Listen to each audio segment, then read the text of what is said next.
G'day guys, welcome back. My name is Wildkard. Thank you for watching my content. I really do appreciate it. You are here today because it's Super Rugby round 9 and you probably can sense it that I got a bit of a rant coming up for this video, right? Rebels versus the Crusaders. Yeah, you're looking at the scoreline, you might be thinking, what is it to be mad about? Rebels, one of the worst teams in the competition. Crusaders, everybody expected them to win, and this is a quite easy win, look like 43 points to 27. What's so mad about? You would have expected this, right? Yeah. Why I'm so angry about this game. This game kind of exemplified everything that I hate about Australian rugby right now, right? The Rebels was leading the Crusaders 24 points to 12 at halftime. 24 points to 12 to lose the game 43 points to 27 by the end of the second half. Okay? Now you may be asking, okay, that's interesting, yeah? How did it happen? How did the Rebels only able to score 3 points in the second half? Was it because the Crusaders were just that much better than the Rebels? Did the Crusaders get a red card or something, or yellow card or something in the first half that saw them losing 24 points? No, the Rebels was just as good as the Crusaders in the first half. They went toe-to-toe with the Crusaders physically, skillfully, and tactically, right? In the first half, and they came out on top. 24 points to 12. Comfortably leading. And just big hits, physicality, forced a lot of errors out of the Crusaders. And that was it. That was the formula to go ahead and beat the Crusaders. You front up with some guts, you're going to win the game. And lo and behold, the Australian rugby players have inferiority syndrome started to come out in the second half. I don't know why, but the Australian players just, it's like every time they face a Kiwi team, oh my God, let's all get into our shells. Let's try to eke out a win, right? It's just what they say. Let's eke out a win.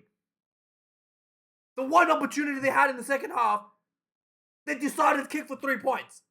And that was the only opportunity they had to score any meaningful points in the entire second half. Because they wanted to take the easy win. They wanted to just eke out a win, man. Let's manage the game and stay ahead and finish it off with a 3-point lead, and that's enough. Because we're against the Kiwi team, you know. Oh, it's the Crusaders. Oh, Scott Robertson, the next All Blacks coach. Oh boy, lucky if we could get 3 points on the board. Let's take that. Let's put everything we did in the first half, all the positives, all the, attacking, all the strong ball carrying, all the hard tackling. Let's put that out of the window, right? Let's get our wives' panties on and just try to kick the game with a 3-point. It's disgraceful. It's disgraceful the second half for the Rebels. And this is not just the Rebels. Every Australian team, when they play against the Kiwis, this is the attitude they bring in. Let's just eke out a win, guys. Let's just it's a Kiwi team. I mean, God, we'll be lucky to not get flogged. Let's just try, get 3 points. And let's just stay close and maybe we can, go home and not lose by too much. That's the attitude. The losing attitude. The attitude of getting an easy way out. Finding an easy way out. And the Rebels, in this game, they wanted an easy way out. They looked it, and they took it. The only opportunity they had in the second half, they kicked 3 points. And that's the only 3 points they got in the second half.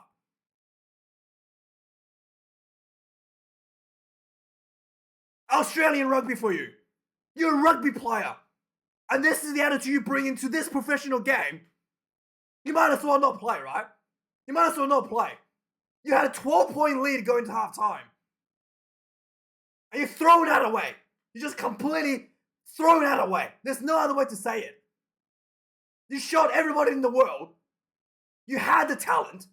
You had the ability to take on the Crusaders and beat them. Beat them good.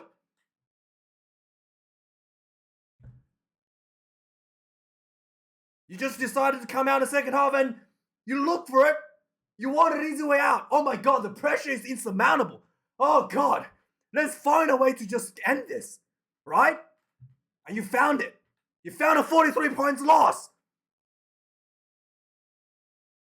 You found a 35-point flogging in the second half. That's what you found. 31-point flogging in the second half. That's what you found. So yeah, let's have a look at some of the stats here, right? Rebels 528 run meters to Crusaders 707 run meters, right? 15 turnovers conceded against the Rebels, 13 conceded against the Crusaders. So yeah, in terms of turnovers, you had equal opportunities basically to get the ball back for yourselves, right? 200 tackles made for the Rebels. I mean, you love getting pounded. I can tell. You love getting pounded, right? 39 missed tackles against the Rebels. Crusaders under pressure, 19 missed tackles. That is quite high for only having to make 112 tackles. In terms of percentage, it's pretty similar. So if the Rebels had kept on their guns like they did in the first half, the Crusaders defense was not really good enough to hold them out, because that's a pretty high tackle miss percentage. Okay? So the Rebels definitely had an opportunity to win here, and they decided not to take it. Kicks in play. Kicking game was quite equal across the board. 28-27. Rebels actually had a perfect goal kicking. Reece Hodge was really good at slotting the penalties as well. I mean, everything the Crusaders did in the first half, the Rebels matched and did better. Okay? Let's go. Lineouts, perfect for both teams. Scrum, 1 loss for the Rebels. Crusaders 10-0. So that was one area I thought the Rebels was a little bit weaker, was the scrummaging. The Crusaders did able to squeeze up quite a few scrum penalties over the Rebels, especially in the second half. But that's beside the point, right? Penalties conceded, 12 conceded against the Rebels. 1 yellow card right at the end. Obviously, the Ben O'Keefe. Ben O'Keefe is a cheat, okay? Why is a Kiwi referee in this game? Anyway, whatever. Ben O'Keefe, you're supposed to be the best referee in the whole New Zealand. I saw you blatantly cheat for the Crusaders this game, okay? And I'm not just like, having a little bit mad because we lost. I saw him blatantly cheat. There was one point where one of the Crusaders, when the Crusaders were losing in the first half, right? One of the players was trapping one of the Rebels players in the ruck, the tackler, with his leg, whilst the ball carrier was pushing the ball onto the player that was trapped by the Crusaders players in the ruck. And it was really obvious. The player was literally like rolling out pretty much out of the ruck, and was trapped in by a foot. And then it was really obvious. It was really obvious that the Crusaders trying to milk a penalty, and any other international referee would have said, "No, you're milking it. Let's play on." And Ben O'Keefe giving out a penalty to the Crusaders because the Crusaders were down in the first half. There's absolutely no doubt about it. Everyone watching at home, everyone that is anything of the referee would know that's just blatantly milking. And it's inexcusable for you, Ben O'Keefe, because you're better than that. You know that was milking. You saw it, but you're giving it anyway. Because it's your bias, inherent bias for your own team, that's the result to that penalty. Okay? So yeah, Ben O'Keefe, the yellow card aside, I'm not even talking about the yellow card in the second half, okay? I'm talking about something that just very blatant in the first half. So yeah, but anyway, 12 penalties, a lot of those penalties, I think there was quite a few of these penalties were scrummaging, but yeah, Ben O'Keefe, you can do better than that, mate. Like, that was really, really disgraceful what you did there in the first half. But anyway, so let's have a look at some of the point summary, right? So yeah, like I said, the first half was really, really good for the Rebels. I was genuinely excited. The Rebels has shown a lot of promise this year. A lot of the players in the Rebels team was, looking at getting into the Wallabies, getting that gold jersey for themselves. And the first half, really, they showed why they wanted to come out, make a statement over the Crusaders. Crusaders did come out with a show a lot of polish, score first 11 minutes into the game. Just nice little handling into the corner, found some space in the corner. Springer goes in 11 minutes into the game. Rebels fall back immediately, right?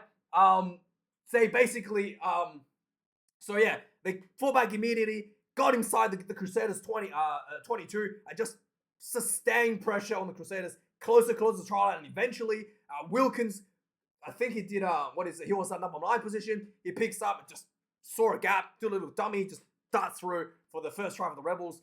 Immediately the scores were kind of were leveled. It's 14 minutes into the game. And then the Rebels didn't let up. You figure that a lot of times with the Australian teams, when they score a try, they kind of just drop the intensity, kept up with the intensity. In fact, the Rebels look like they're in the driver's seat after this first try was scored. They, again, just building more pressure against the Crusaders, just like they did in the try a few minutes ago. Got really close to the try line once again and just pick and go, crashes over for the second try. Ikuasi goes in for the Rebels 17 minutes into the game. And then the Crusaders kind of woke up after the second try, realizing they're in a fight, for themselves back into the game, immediately counter-attacked. Just some really huge plays by the Crusaders, putting themselves back into the Rebels 22. And only 3 minutes, Havili goes into the corner. So the Crusaders hits back, and then 25 minutes into the game, the Crusaders was again trying to build some pressure in the Rebels half. Huge hits from the Rebels, just massive hit, and one of the ball just basically came loose. There was a pass that just kind of went up in the air, and then one of the Rebels player recovered it. What was his name? Oh yeah, sorry. Massive hit. The ball kind of pops up in the air. The number 8. What's his name? No, that was the second try. Sorry, that was the second try. The number 8 gets the second try. Yeah, the ball goes up. He catches it and runs 70 meters on the other end to score the second try. I think the third and then the third try was again just Rebels building pressure near the try line, and then eventually Low Rens crashes over for the third try for the Rebels. And then the Crusaders, right after the second try, Havili scored here in 20 minutes, just really on the receiving end of the Rebels, right? 29 minutes again. The Rebels had an opportunity to just keep on the pressure, but they thought, hey, this is where it started. 29 minutes. There's still a full game ahead of you. And the Rebels decided, hey guys, how many tries we got now, guys? 3. Have you got a bonus point yet? No. But yeah, 3 tries is good enough, right? Yeah, it's against a New Zealand team. They decided to take 3 points. With all the momentum behind them, they took the 3. Okay? And second half starts. All the momentum starts to swing the other way for the Crusaders. 54 minutes in, Havili goes in for the first try for the Crusaders in the second half, and then Colin Grace goes in a few minutes later for the second try for the Crusaders, 61 minutes in, and then Rebels, after conceding 2 tries in the second half, right? As the score is getting really close, it's not like you still got the 12 points buffer anymore. You just conceded 2 tries, decides to, finally got an opportunity inside the Crusaders half, losing, and they're down by 1 point or something, and there's still 20 minutes left on the clock. And Rebels thought, let's take a 1 point lead. That's good enough for us, guys. That's good enough. They taken a penalty on 67th minute for a 1 point lead. After conceding 2 tries where they basically haven't had the ball for 20 minutes, right? That's what they decided to do. Let's take 1 point, guys. 15 minutes left. If we can hold on that 1 point for 15 minutes, that's good enough, right? That's the mentality the Rebels had. And of course, if you're going to go in, you're looking for a way out, 15 minutes is more than enough time for the Crusaders to flog you another 2 more tries. And that's exactly what they did. 69 minutes immediately after this penalty goal was kicked, Rebels concede a try. Yeah, you kick 3, Crusaders respond immediately. Less than 2 minutes for another try. And then just before full time, okay, the Crusaders hey, we need a bonus point. We want a bonus point win because we need that. And they pound the Rebels past the clock when the clock is red for another try. The Crusaders walked away with a bonus point win because they wanted it more. And the Rebels was happy to get a 1 point win, guys. Who cares about the bonus point? If we can just lead by 1 point, hold on to that for 15 minutes, we can still win this, right, guys? Right? Unbelievable. Unbelievably bad. Who thinks like that, man? 15 minutes left. Let's get a 1 point lead, guys. Forget about a bonus point. The Crusaders came in with a bonus point. They played till the clock is up, till the game is over to get that bonus point. To the last minute, into extra time to get that bonus point. And the Rebels 15 minutes to go. Let's try and win this with a penalty goal with a 1 point lead. Let's try and hold on to that, guys. 15 minutes. Let's just scrum for the 15 minutes and we're going to hold on to that, guys. Unbelievable. Just unbelievable. I don't know what else to say. Anyway, let me know your thoughts. I think it's disgraceful. I think the way the Australian rugby is playing right now is really bad. They need to just get someone out there and tell them, no goal kicking. I didn't pay $35 a month or however the hell I'm paying to watch you kick 3 points. Just go for the tries. If you lose and you can't score a single try, at least you tried. At least it's entertaining for me. I don't want to see you kicking 3 points. Especially in a stupid game like this. It's just disgraceful. Unbelievable. Unbelievable. Anyway, let me know your thoughts. Thanks for watching. I really appreciate it. See you guys for another video later. Cheers.